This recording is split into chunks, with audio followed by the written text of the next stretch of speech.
तो आप लोग खैरियत से होंगे। जैसे कि हमने लेक्चर नंबर 2 में डिस्कस किया, अपनी इफ़ स्टेटमेंट को डिस्कस कर लिया, उसके हमने प्रोग्राम रन करके देख लिए थे कि इफ़ स्टेटमेंट हमारे पास जो होता है वो वन वे डिसीजन होता है। मतलब कि जो भी हम इसमें स्टेटमेंट में जो भी चीज़ लिखेंगे वो वन वे डिसीजन होगा। अगर हमारे वो कंडीशन ट्रू होगी तो हमारा वो प्रोग्राम एग्जीक्यूट होगा, अदरवाइज़ हमारा वो प्रोग्राम फॉल्स होगा और वो हमारे पास स्टेटमेंट एग्जीक्यूट नहीं होगी, उस स्टेटमेंट को इग्नोर करवा दिया जाएगा, वो नेक्स्ट स्टेटमेंट की तरफ मूव कर जाएगा। अगर हमारी कंडीशन ट्रू होगी तो उस स्टेटमेंट को एग्जीक्यूट करवाया जाएगा, अदरवाइज़ हम नेक्स्ट स्टेटमेंट के ऊपर मूव कर देंगे।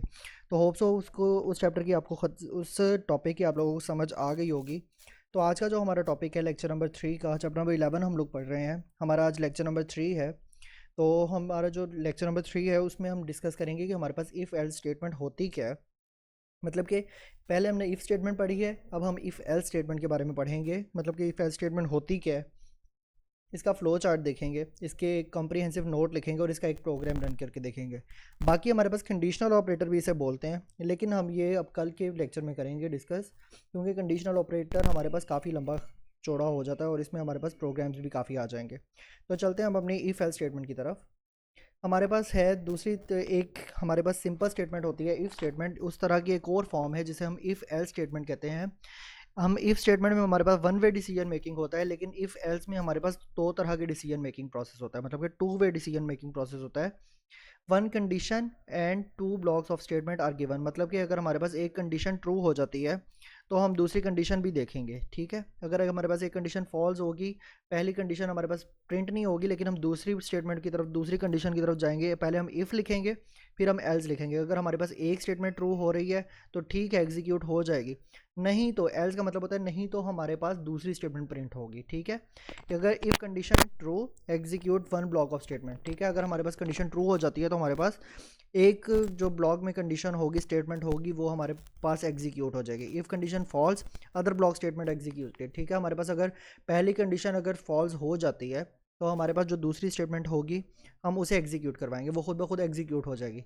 In any situation one block of statement is executed, other is skipped, ठीक है।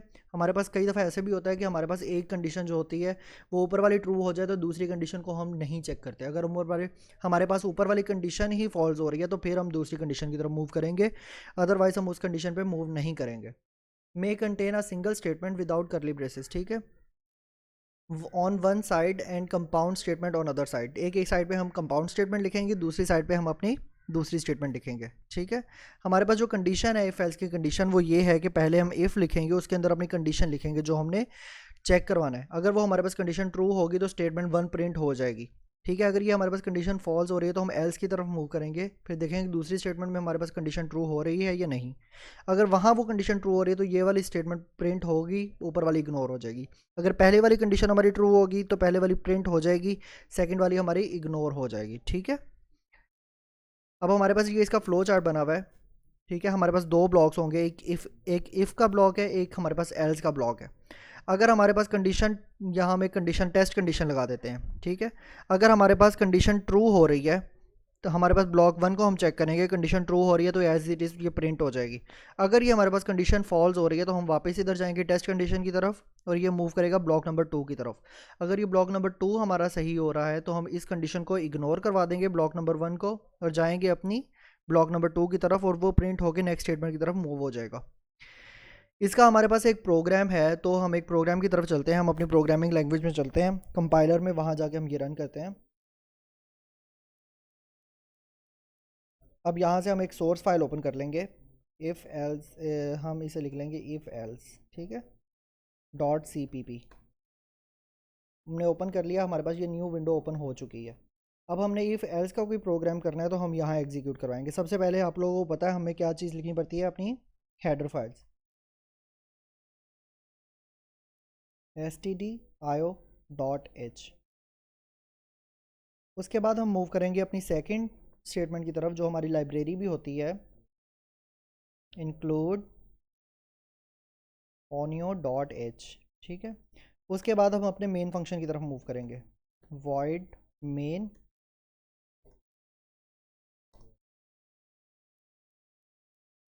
अब यहाँ मेन फंक्शन के हम बात सेमीकोलन इस वजह से नहीं लगाते क्योंकि हमारे पास सेमीकोलन असाइनमेंट टर्मिनेटर के तौर पे यूज़ होता है, ठीक है, स्टेटमेंट टर्मिनेटर। अगर हम इसी स्टेटमेंट को टर्मिनेट कर देंगे तो हम अपने नेक्स्ट फंक्शन की तरफ मूव नहीं कर सकेंगे। अब हमने लेना है कि हमने एक ऐसा प्रोग्राम बनाना है ठीक है, आप स्टेटमेंट सुनिएगा। हम एक ऐसा प्रोग्राम बनाना चाहते हैं that input two numbers and find minimum number of two numbers. मतलब कि हमने दो नंबर एंटर करवाने हैं और उसमें से मिनिमम नंबर फाइंड करना है कि इन दोनों में से मिनिमम नंबर कौन सा है। ठीक है, अब करेंगे इंट ए, फिर हमने तीन वेरिएबल इसमें लेने हैं। ठीक है, बी एंड मिनिमम MIN लिख देंगे। ठीक है, हमने क्योंकि तीन वेरिएबल्स को इनिशियलाइज़ करवाना है यहाँ, तीन वेरिएबल को डिक्लेयर करवाना है हमने यहाँ कि हमारे पास हम दो वेरिएबल लें और तीसरे का हमारे पास जो रिज़ल्ट आए वो मिनिमम के अंदर से है वो। तो अब उसमें से हमने देखना है कि इसमें से हमारे पास स्मॉलर वेरिएबल कौन सा है।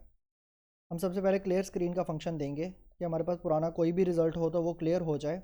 उसके बाद हम मूव करेंगे प्रिंट एफ स्टेटमेंट की तरफ। मतलब कि हमने प्रिंट करवाना है अपनी मैसेज। तो मैसेज हम एक टाइप कर देंगे एंटर फर्स्ट नंबर। ठीक है, मतलब कि अब हमें नंबर वन पे जो अपना है वो एंटर करवाना है, फर्स्ट नंबर हमने एंटर करवाना है।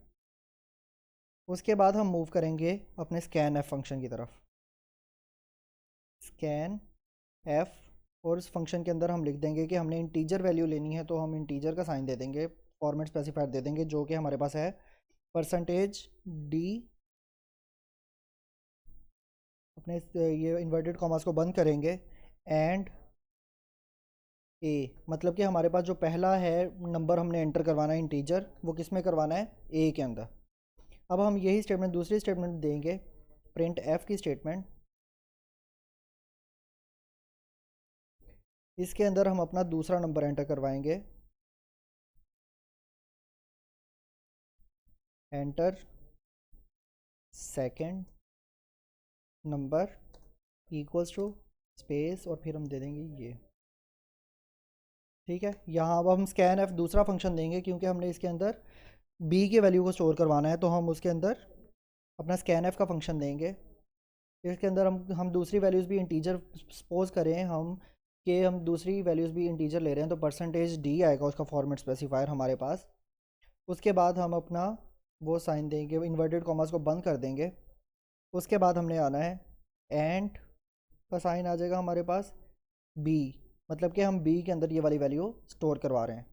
अब हम यहाँ लगाएंगे अपनी कंडीशन, इफ़ अगर हमारे पास ए लेस देन बी होगा तो हमारे पास क्या प्रिंट होगा, मिनिमम ए है हमारे पास। ठीक है, अगर हमारे पास ए जो होगा वो बी से छोटा होगा तो हमारे पास मिनिमम क्या आएगा, मिनिमम इज़ इक्वल टू ए, मतलब कि ए हमारा मिनिमम है। ठीक है, एल्स अगर हमारे पास ये कंडीशन फॉल्स हो जाती है तो हमारे पास जो नंबर होगा वो कौन सा प्रिंट होगा, मिनिमम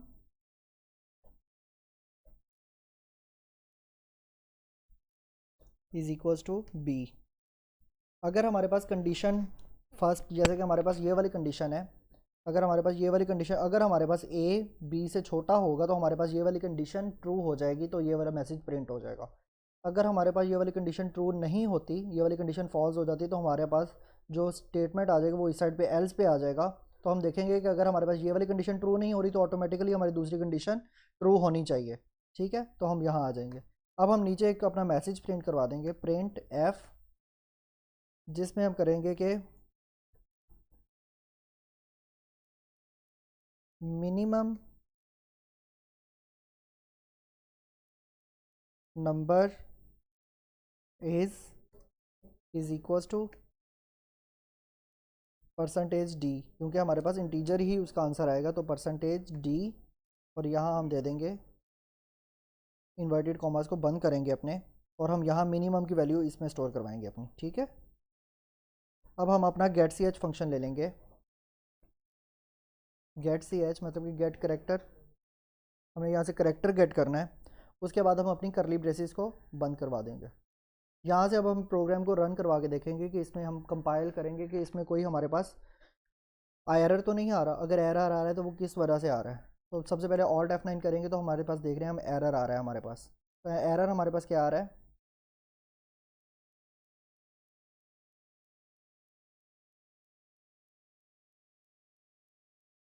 यहाँ मैंने प्रिंट एफ फंक्शन को सही डिक्लेयर नहीं किया हुआ, प्रिंट एफ की जगह मैंने प्रिंट एफ लिख दिया है, प्रिंट एफ फंक्शन आ जाएगा। अब हम इसे फिर दोबारा कंपाइल करवा के देखेंगे। अब हमारे पास जीरो एरर आ रहा है क्योंकि मैंने प्रिंट एफ की स्टेटमेंट उसकी स्पेलिंग गलत लिख दिए थे। हमारे पास केस सेंसिटिव लैंग्वेज होने की वजह से उसने इस चीज़ को पिक नहीं किया। अब हम इसको कंपाइल करवाएंगे अपने प्रोग्राम को। अब हमारे पास पहला नंबर हमने एंटर करना है 5। अगर हमारे पास ए छोटा होगा बी से तो पहली स्टेटमेंट ट्रू हो जाएगी, अगर नहीं होगा तो फिर दूसरी स्टेटमेंट हमारे पास ट्रू होगी। दूसरा नंबर हमने एंटर करवाना है 10। तो हमारे पास मिनिमम नंबर क्या आया, 5। ठीक है, ये हमारे पास आंसर। ठीक है, अब एक दफ़ा हम दोबारा इसे कंपाइल करवा के देख लेते हैं। पहला नंबर हम 10 लिख देते हैं, दूसरा नंबर हम 5 लिख देते हैं। अब हम देखेंगे हमारे पास मिनिमम नंबर 5। एक और हम कंडीशन एक दफ़ा दोबारा करके देख लेते हैं। पहला नंबर हमने 15 लिख लिया है, सेकंड नंबर हमने 30 लिख लिया है, सेकंड नंबर हमने 10 लिख लिया है, सॉरी। अब हमारे पास क्या मिनिमम नंबर आना चाहिए, 10। तो ये आंसर है इसका। तो यहाँ तक था क्लास हमारा आज का लेक्चर। इंशाल्लाह आपसे नेक्स्ट लेक्चर में मुलाकात होगी। अपना ख्याल रखिएगा। अल्लाह हाफ़िज़।